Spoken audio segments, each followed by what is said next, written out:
Strong performance ang pinakita ni Kay Sotto laban sa team ng Ryokyu Golden Kings at sinimulan niya sa jump ball sa Koshigaya Alphas ang unang ball possession. Sa play naman na ito na out-rebound ni Kay Sotto itong si Jack Coley, import ng kalaban, kitang-kita yung advantage ni Kay sa play na ito at napansin natin yung ganda ng backs out ni Kay. Sa play na ito, hindi niya binigay ang kanyang pwesto para sa rebound. Isang alley-oop play ang sumunod na eksena para dito kay Kay Sotto. Maganda ang galaw ng dalawang players ng Koshigaya Alphas, parehong papalapit sa basket at hindi biro ang makipagpisikalan laban dito kay Jack Coley, pero Kay Sotto nakalapit pa rin sa basket para sa isang alley-oop play. Dinakdakan niya ang import ng kalaban. Dito naman tayo napabilib ni Kay Sotto, isang fake sa tres, atake sa basket na iwan ng defender at niyoyo pa ni Kay Sotto ang bola, double clutch para sa ating 7-footer, pasok ang kanyang layup. Umpisa pa lamang mainit ang laro ni Kay Sotto, magandang ipinapakitang laro sa game na ito. Supalpal naman ang inabot ng kalaban sa eksenang ito, kitang-kita yung pagiging aggressive ni Kay sa opensa maging sa depensa laban sa team ng Ryokyu Golden Kings. Sa play naman na ito, Kay Sotto na iwan mag-isa sa loob ng paint, matik na ang rebound para sa kanya. May hustle naman ang laro ng Koshigaya sa depensa at rebound, pero yung talagang problema nila sa game na ito ay ang kanilang opensa. Nahihirapan ng Koshigaya Alphas na maipasok ang kanilang mga tira sa mid-range at maging sa 3-point area. At karamihan sa kanilang naipasok ay ang tira nila sa loob ng paint o mga inside plays. Kay Sotto lumapit sa basket, bitaw ng isang mabilis na floater, pasok ang kanyang tira sa play na ito. Kitang-kita yung kagustuhan ni Kay Sotto na makapag-ambag para sa team ng Koshigaya Alphas at makuha nila ang panalo, pero talagang hindi ganun kataas ang level ng opensa ng Koshigaya Alphas sa game na ito. Mas marami silang naibato sa opensa pero mas konti ang pumasok sa kanilang mga tira. Hindi sapat ang Kay Sotto lamang sa loob ng paint at kailangan natin ang firepower ng ibang players sa 3-point area. Hindi aabot ang Koshigaya sa top 8 teams kung ganito palagi ang kanilang laro, pero may kakayahan sila na manatili dito sa Japan B1 B-League at hindi mapunta sa pinakalas ranked team.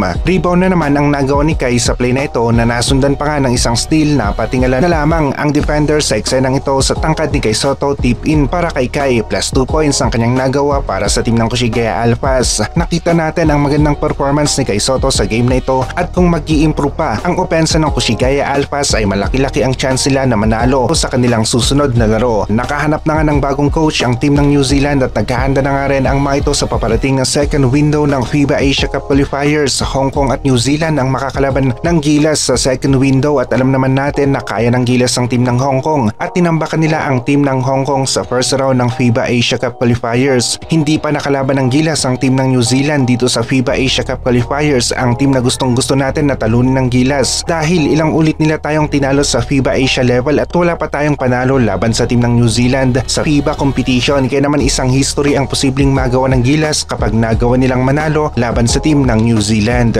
Kompleto ang mga bigs natin, Kay Sotto, AG Edu, Junmar at Japet Aguilar, tapos maganda pa ang nilalaro ni Carl Tamayo, Dwight Ramos, CJ Perez, Chris Newsome, Justin Brownlee at iba pang Gilas players natin sa kanilang mother team. Ibig sabihin nito nasa kondisyon ang kanilang katawan, maging ang mindset nila ay focus sa laro at panalo para sa Gilas team.